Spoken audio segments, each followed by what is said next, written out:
요한복음 7장 14절에서 30절 그리스도의 권위에 대한 말씀을 오늘 함께 은혜의 말씀을 나누고자 합니다. 요한복음 7장과 8장에서 예수님께서 초막절에 예루살렘에 올라가셔서 자신이 생명을 주는 생수의 강이며 생명의 빛이라고 가르치셨습니다. 예수님의 동생들은 세상에 자신을 드러내라고 요구했습니다. 그들이 그런 요구를 한 것은 모세 제도에서 구원자는 유명한 사람이고 권세를 발휘하는 사람이지 숨어서 일하는 사람이 없기 때문입니다. 동생들은 모세의 빛 가운데서 예수님을 보고 있기 때문에 이 좋은 찬스에 올라가라고 했습니다. 하지만 예수님께서는 비밀리에 올라가셨습니다. 예수님께서는 모세의 제도적인 방식으로 자기를 드러내지 않는 것은 그가 새로운 유월절 양으로서 자기의 생명을 헌신하여 사랑으로 봉사하는 새로운 교회를 세우시기 때문입니다. 14절과 16절의 말씀을 보겠습니다. 이미 명절의 중간이 되어 예수께서 성전에 올라가사 가르치시니 유대인들이 놀랍게 여겨 이르되 이 사람은 배우지 아니하였거늘 어떻게 그를 아느냐 하니 예수께서 대답하여 이르시되 내 교훈은 내 것이 아니요 나를 보내신 이의 것이니라. 본문 중 이 사람은 배우지 아니하였거늘 어떻게 그를 아느냐 하는 말은 유대인들이 랍비로서 선생 역할을 하려면 랍비 학교 출신이어야 되는데 예수님은 그렇지 않았다는 말입니다. 사무엘 성경을 보면 사무엘 때 선지학교를 세워서 모세 율법을 배우도록 해서 온 백성을 가르치게 했습니다. 사도 바울은 가말리엘 문화에서 배웠습니다. 그런데 예수님은 랍비 학교 출신이 아닌데 가르치는 것을 보니 어떻게 배웠는지 모르겠다라는 의문을 제시합니다. 이것과 비교되는 말씀이 마태복음 7장에 있는데 예수의 가르침은 서기관과 바리새인들과 같지 않고 권세 있는 자와 같더라라고 말합니다. 마태복음에서 가르치는 사람은 서기관과 바리새인이죠. 그들이 모세의 제자입니다. 그렇기 때문에 예수님의 가르침을 그들과 비교해서 권세가 있다고 말합니다. 요한복음에서는 유대인들이 권위적인 제도 안에서 하나님의 말씀을 가르치기 때문에 랍비의 학교에서 배우지 않았다고 공격을 합니다. 16절에 예수께서 대답하여 이르시되 내 교훈은 내 것이 아니요 나를 보내신 이의 것이라고 말씀합니다. 요한복음은 교제 관계에서 핵심을 두고 말씀하고 있습니다. 하나님의 아들이 세상에 오심으로 하나님의 얼굴을 대면하는 새로운 구원이 임하였기 때문입니다. 예수님께서 하나님을 아버지라고 부른 것처럼 그가 아버지께로 감으로 하나님이 우리 아버지가 되셨고 그가 위로 가셔서 성령을 보내심으로 아버지와 아들이 우리 중에 계시기 때문입니다. 그래서 예수님께서는 내 교훈은 내 것이 아니요 나를 보내신 이의 것이라고 말씀하십니다. 17절입니다. 사람이 하나님의 뜻을 행하려 하면 이 교훈이 하나님께로부터 왔는지 내가 스스로 말함인지 알리라. 이 말씀은 요한복음 6장 45절의 말씀과 관계가 있습니다. 선지자의 글에 그들이 다 하나님의 가르치심을 받으리라 기록되었은즉 아버지께 듣고 배운 사람마다 내게로 오느니라. 이 말씀은 종말에 하나님을 대면해서 보고 배울 것이기 때문에 선지자를 통해서 하나님을 배우라고 가르칠 필요가 없다는 것입니다. 예수님께서는 아버지께 배움을 받은 사람은 다 내게로 온다고 말씀하십니다. 왜냐하면 모두가 하나님 앞에서 직접 배우기 때문입니다. 17절 말씀은 아버지와 예수님을 일치시키는 말씀이지 하나님을 알아가는 과정을 설명한 것은 아닙니다. 아버지께서 인도하시면 예수님께로 나오고 예수님께 배운 사람은 아버지를 배우는 것입니다. 예수님께서 자기의 권위를 주장하고 있습니다. 너희들이 내 말을 듣지 않은 것은 하나님을 믿지 않은 것이라고, 너희가 참으로 하나님의 뜻을 따르려면 내 말을 들으라고 자기의 권위를 주장합니다. 18절에 스스로 말하는 자는 자기의 영광만 구하되 보내신 이의 영광을 구하는 자는 참되니 그 속에 불의가 없느니라. 이스라엘의 구약 선지자들은 자기 권위로 말하는 선지자가 없습니다. 여호와께서 가라사대라고 말하는데 이는 여호와께서 보내셨기 때문입니다. 보냄을 받지 않았는데 여호와의 이름으로 말하면 거짓말장이죠. 이것이 이스라엘이 말하는 권위입니다. 그런데 선지자의 시대가 끊어진 뒤 이스라엘 백성은 랍비들의 해석을 통해서 성경을 해석했습니다. 그 모음을 미드라쉬라고 합니다. 그것을 푼 것이 탈무드입니다.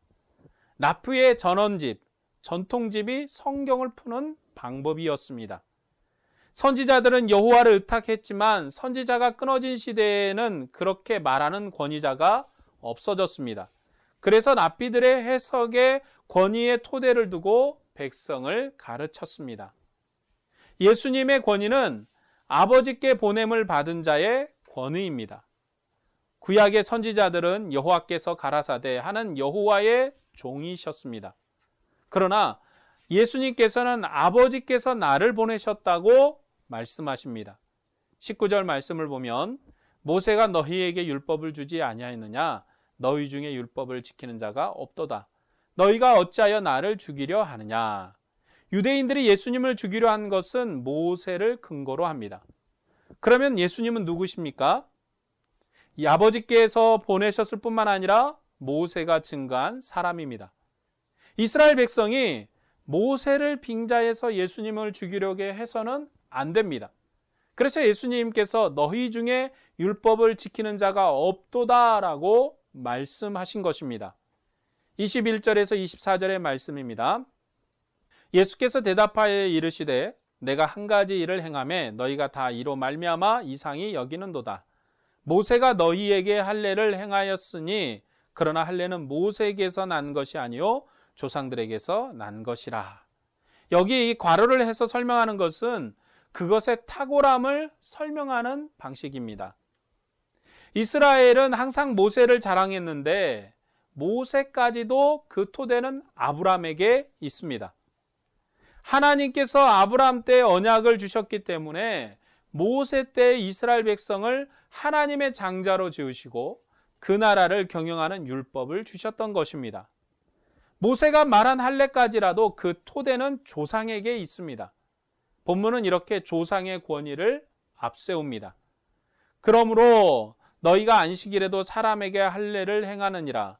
모세 율법을 범하지 아니하려고 사람이 안식일에도 할례를 받는 일이 있거든 내가 안식일에 사람의 전신을 건전하게 하는 것으로 너희가 내게 노여워하느냐.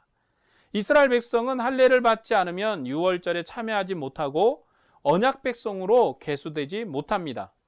이것은 모세가 이스라엘 백성에게 강력하게 요구한 것입니다. 때문에 이스라엘 백성은 난지 8일 만에 할례를 받아야 하는 것입니다. 그래서 이 할례를 받기 위해서 안식일을 어길 수 있는 것이라고 가르쳤고 실제로도 그렇게 했습니다. 외모로 판단하지 말고 공의롭게 판단하라 하시니라. 외모로 판단한다는 것은 15절에 있는 것처럼 배우지 않은 것이 외모로 판단한 것입니다. 랍비 학교 출신이면 권위가 있습니다. 그리고 이 외모를 보증하는 것은 모세의 제도입니다. 랍비들은 모세의 상족자로 권위를 누리는 것입니다. 그런 면에서 예수님은 랍비적인 권위와 율법적 권위가 없습니다.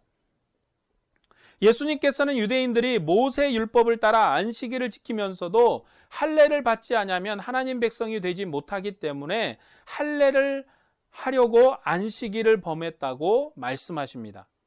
유대인들은 수도 없이 율법을 범하면서도 예수님께서 율법을 범했다고 공격한 것입니다. 그런데 예수님께서는 율법을 한 번 범했습니다. 5장에서 38년 된 병자를 안식일에 고쳐주셨습니다. 안식일에 병을 고친 것이 문제가 되었지만 내 아버지께서 지금까지 일하시니 나도 일한다고 하나님을 자기와 동등하게 말한 것 때문에 그들이 죽이려고 한 것입니다.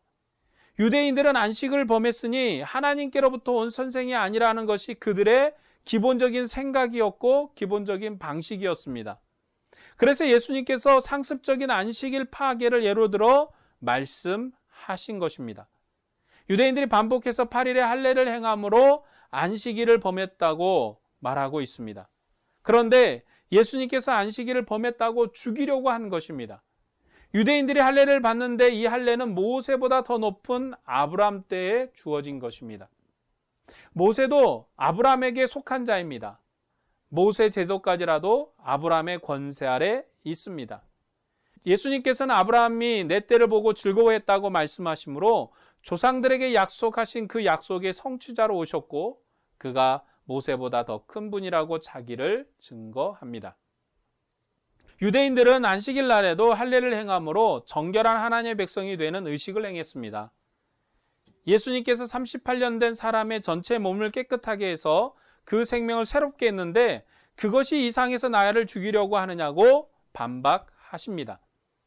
이는 예수님께서 율법을 범하지 않았다는 변명을 하려는 것이 아닙니다. 이 율법 자체도 할례를 위해서 안식일을 범했는데 이 할례는 모세가 주었지만 모세보다 더 권위 있는 아브라함에게서 왔고 유대인들은 아브라함 때의 하나님의 백성으로 선택된 것입니다. 그런데 예수님께서 그보다 더 큰 분이신 아버지께서 보내셨습니다. 예수님 모세보다도 더 큰 분이셔서 할례만 행한 것이 아니라 온몸을 깨끗게 하십니다. 주님은 모세의 완성자로서 조상들에게 주신 할례의 약속을 온전히 성취하신 분이십니다. 주님은 이스라엘 백성이 가지고 있는 선생될 자격은 없습니다. 그러나 유대인들이 하나님의 말씀을 따라 예수님을 정죄할 수 없다고 말씀하시는데 그 이유는 예수님께서 율법의 완성자로서 모세 제도에서 주셨던 것보다 더 큰 것을 주시는 분이시기 때문입니다. 25절과 29절의 말씀입니다. 예루살렘 사람 중에 어떤 사람이 말하되 이는 그들이 죽이고자 하는 그 사람이 아니냐. 보라 드러나게 말하되 그들이 아무 말도 아니하는도다. 당국자들은 이 사람을 참으로 그리스도인 줄 알았는가. 그러나 우리는 이 사람이 어디서 왔는지 아노라. 그리스도께서 오실 때는 어디서 오는지 아는 자가 없으리라 하는지라. 예수께서 성전에서 가르치시며 외쳐 이르시되 너희가 나를 알고 내가 어디서 온 것도 알거니와 내가 스스로 온 것이 아니니라. 나를 보내신 이는 참되시니 너희가 그를 알지 못하나 나는 아노니 이는 내가 그에게서 났고 그가 나를 보내셨음이니라. 유대인들의 전설에 의하면 메시아가 오실 때는 비밀리에 숨어서 활동하다가 갑자기 나타난다라고 했습니다. 미가서 5장 2절에 베들레헴 에브라다야 너는 유다 족속 중에 작을지라도 이스라엘을 다스리는 자가 내게로 나올 것이라. 그의 근본은 상고의 영혼에 있느니라. 메시아의 기원은 상고의 영혼에 있습니다. 예루살렘 사람들은 예수님의 기원이 사람에게 있다고 시골 사람이기 때문에 그는 메시아가 아니라고 그의 권위를 거절했습니다. 예수님께서는 너희가 나를 알고 내가 어디서 온 것도 알거니와 내가 스스로 온 것이 아니라고 말씀하십니다. 이 부분은 두 가지로 해석이 가능할 것입니다. 첫째는 그리스도께서 오실 때를 모르기 때문에 너희들이 모르는 때에 왔다고, 그 모르는 때라는 사실을 너희가 알고 있다고 그렇게 하는 해석이 가능할 것입니다. 두 번째는 예수님께서 나사렛 사람이라는 것을 너희가 잘 알고 있지만 내가 온 것은 위로부터 왔고 너희가 그 사실을 알고 있다. 내가 너희에게 말해서 너희가 알고 있다라고 하는 해석도 가능할 것입니다. 이 두 가지의 해석이 모두 가능할 것입니다. 나를 보내시는 이는 참되니 너희는 그를 알지 못하나 나는 아노니. 말씀하신 것에서 참이라는 것은 도덕적으로 참의 개념이 아니라 보내신 이의 특성이 참이신 것입니다. 그런데 이스라엘 백성은 참이신 이를 알지 못했습니다. 예수님께서 요셉의 아들이지만 분명히 하나님의 아들이라고 자기를 증거해야 합니다. 독생자의 영광을 가지고 계신 그분이 자기의 권위를 증거합니다. 예수님은 이스라엘이 지지하는 그리스도이십니다. 그들이 메시아가 어디서 오는지 모른다고 말한 것이 맞는데 그들은 하나님을 모르기 때문입니다. 그러나 예수님께서는 하나님을 아십니다. 그는 아버지께로부터 났고 아버지께로 보냄을 받았기 때문입니다. 하나님께서 예수님을 낳았다는 말의 의미는 아버지의 상속자로서 아버지와 같고 항상 아버지를 대면하시는 분이라는 말입니다. 예수님은 아버지가 낳았고 아버지가 그를 보내셨습니다. 그래서 그만 아버지를 알고 유대인들은 모릅니다. 하나님은 참이시고 진리이시기 때문에 유대인들은 알지 못합니다. 그래서 그리스도께서 오시면 어디서 오는지 모른다고 하는 것이 맞습니다. 예수님께서는 그들이 하나님을 알지 못하기 때문에 메시아도 모르지만 나는 잘 알고 있다고 말씀합니다. 30절의 말씀입니다. 그들이 예수를 잡고자 하나 손을 대는 자가 없으니 이는 그의 때가 아직 이르지 아니하였음이로라. 이스라엘 백성은 예수님을 잡아 죽이려고 하지만 아직은 때가 아닙니다. 예수님께서는 나중에 죽으실 것입니다. 예수님께서는 자신의 때에 아버지의 뜻을 따라 십자가를 지시고 자기의 생명을 그의 백성들을 위해서 드릴 것입니다. 오늘 본문에서 강조하는 것은 납비학교 출신인가 하는 것입니다. 유대인들은 예수님의 기원 때문에 그의 말을 듣지 않았습니다. 그러나 예수님께서는 자신이 아버지께로 보냄을 받은 독생자라고, 내가 하는 말은 아버지의 말이라고, 내 말을 들으면 아버지의 뜻을 행하는 것이라고, 내 말을 듣지 않으면 아버지를 거절하는 것이라고 말씀하셨습니다. 모세가 예수님을 증거해도 모세적인 안목으로는 그를 알 수가 없었습니다. 왜냐하면 그가 모세보다 더 크기 때문입니다. 그래서 유대인들이 모세를 믿어도 예수님을 믿어야 합니다. 예수님께서는 모세가 증거한 분이십니다. 그는 모세의 제도 완성자로서 조상들에게 시작한 거룩한 결례의 완성자시며 참다운 생명으로 정결케 하신 분이십니다. 그런데 오늘 현대교회가 유대인들처럼 되었습니다. 예수님은 우리의 영원하신 선생님이신데 어떤 학벌을 인용하는가에 권위를 두고 있습니다. 우리가 성경을 펴고 그리스도께서 이러하시다 말할 수 있도록 예수님은 우리에게 지혜를 주셨습니다.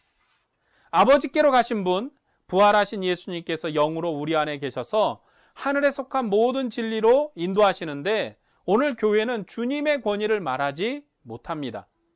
모세도 이런 빛에서 하나님의 음성을 들은 적이 없습니다.